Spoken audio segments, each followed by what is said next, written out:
I thought Selfie was an optional character in Final Fantasy VII. You thought that one of the was an optional character? You thought one of the weapons in Final Fantasy VII was the Omega weapon? Like, that's asinine of you. You didn't know she was in 8, and then you thought she was an optional character? She's not Vincent Valentine. All right, I've run out of patience. What's up, everybody, and welcome to the SaveState, the channel about all the things you love in nerd culture. My name is Johnny Klein, this is Landon Barton, and guess who here has seen Civil War because they don't have responsibilities, and who is waiting to see Civil War because, you know, they don't have time off anymore, and they have to. This got really sad. Actually, this work got for really a living. sad. Super sad. So, Landon, you have seen Civil War. Yes, I have. I have not yet. I'm going to. I'm a very big Marvel fan. You're more of a DC fan, but we'll get into that a little bit later. 100%. So I want to dig really into this. Since you are such a DC fan, tell me, the reviews for this movie are very good. Super positive. Okay. This or Batman versus Superman? Okay, so here's my statement. As much as I love Batman, as much as I love the Batman versus Superman movies, this is how you do conflict. This is how you do a superhero movie when you're going to pit two people against each other and make the viewers care. I cared about Batman vs. Superman. I cared about that story because of who I am and where I've led my life, right? But for somebody who is just going in to enjoy a good popcorn flick, a good summer blockbuster, this is how you do it, man. This is so good. It almost redefines what a superhero movie should be, and like it sets the groundwork for where Marvel's gonna go. In my opinion, might be the best Marvel movie that today. Better than Batman vs. Superman? Well, I mean, clearly from that statement. Oh, celebrate good times, come on. I'm not happy about this. I'm so excited to see this. It's really okay, good. so don't spoil anything for me, okay, or else I'll punch you in the face. But it is like, okay, so my first question is, Spider-Man, is he a big factor in this movie, or is he just kind of like the small kind of side role? Without giving too much away. Without giving too much away, like he is. Is there enough Spider-Man in there for you, or did you want more? Well, you obviously want more because he's good. Okay. He's excellent in this movie. What Tom Holland brings to the table to this Spider-Man, I would say he might not be the best Peter Parker and he might not be the best Spider-Man, but he is the best combination of the two. He is the best on-screen fusing of those two roles, and you just want more and more of him. Between him and how he interacts with some of the other cast, it is awesome. It is really incredible. Now that said, he's not in it for like what the movie's a runtime of 2 hours and 30-something minutes, right? It's a long movie. You want more of him. You want more of him. Yeah. Okay, good. But it makes you excited for his standalone movie. And I think that's all I'll say, spoiler-free wise. Okay, so when you got done watching this movie, did you feel like you just got done watching a Captain America movie? So that's my main question, because there's so many people in this. Yeah. They're adding Ant-Man to it, Black Panther, they're adding new heroes to it. Did it seem like a Captain America movie? Was he the main character? Yes, I would say it is a Captain America movie. It's a Captain America movie in the best way possible. It's like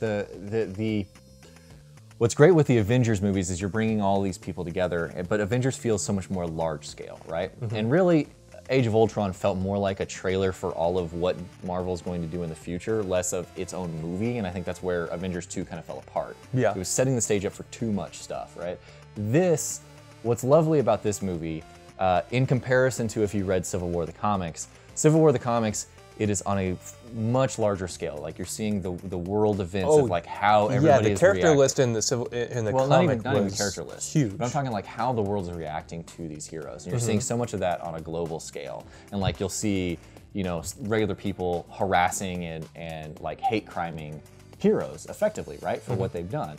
You don't really see that kind of stuff. This is much more of a, let's take that concept and small scale it. This movie feels very small. It's more of an internal conflict. And narrowly focused on the characters, right? And I think that's what makes this perfect. That's what makes this a really, really good movie, because it could have gotten out of hand. It could have gotten too grand scale, but because they narrowly focused it on Captain America and Iron Man, and they're which is good, because in the end, because the original Civil War storyline wasn't Captain America Civil War, it was the Marvel Universe Civil War. Actually, it's kind of the comics was mainly focused on Spider-Man and Iron Man and some of that kind of starts a little bit from the Mutant Registration Act in the comics.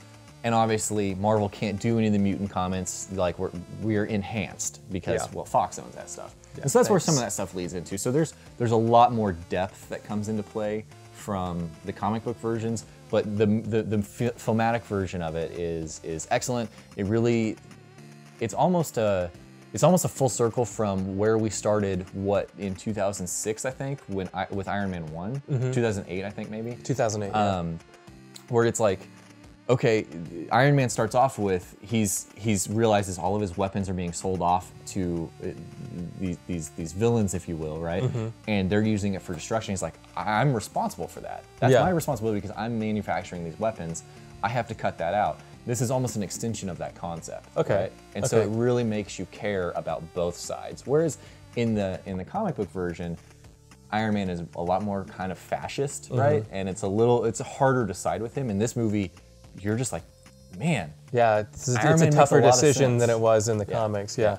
Okay, so the last thing I want to know is with the fact that there's so many characters in this movie, and even though it is a Captain America movie, you're bringing in Black Panther, Ant-Man's in it. Incredible too. He was really good. Do what? Black Panther. Black Panther was in it. Okay, so at the end, apart from Steve Rogers, who's your favorite character in this movie? Honestly, Falcon was really incredible in this movie. Really? Falcon got a chance to shine. Surprise. Yeah, I thought it was going to be like Ant-Man or Spider-Man or somebody like that. No, well, Spider-Man was great. Ant-Man was great. All of them, every time Paul Rudd's on screen, funny. I know, right? Really, really funny. Really, really good. Tom Holland, excellent. Steals the show when he's on it. But I feel like Falcon was really, really incredible. I wanted to like Black Panther. I think Black Panther is, what they set up for Black Panther for later is going to be incredible. I have some issues. Some of my gripes are going to go into the spoiler cast that I'm going to talk with Dirk, because Dirk has also seen this movie. Comes around Black Panther, comes around the ending to the movie. I felt like the ending ends in a weaker place than the rest of the movie. Okay. And I don't know if that's because the rest of the movie was so good, I mean, or if it's because of how they chose to end this. Well, but I wasn't excited for the follow-up based on the ending of the movie.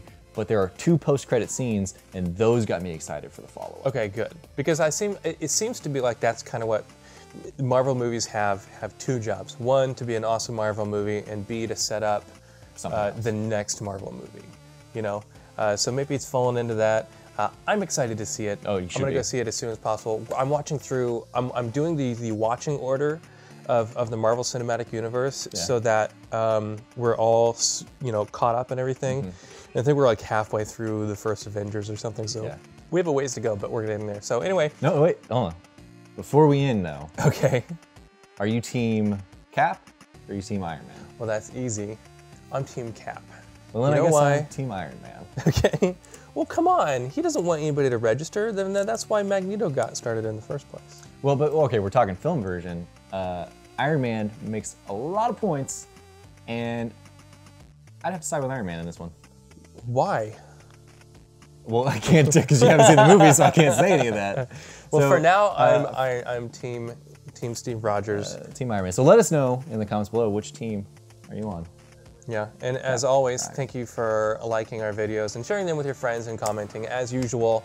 You can follow us on Facebook and at our new website, thesavestate.com. Make sure you follow us on Twitter at @the_SaveState. Thanks for watching, and we'll see you guys next time. Thanks for watching that video, guys. If you want to hear more from us, we've got an audio-only podcast called Random Encounter. It's all about video game culture and current events. You can find it over at thesavestate.com or on iTunes and Stitcher, soon to be on Google Play. It's a lot of fun. We have a lot of really good guests and stuff, so if you want to go check that out, maybe even join us over there. Again, it's called Random Encounter on iTunes and Stitcher every Tuesday. Thanks.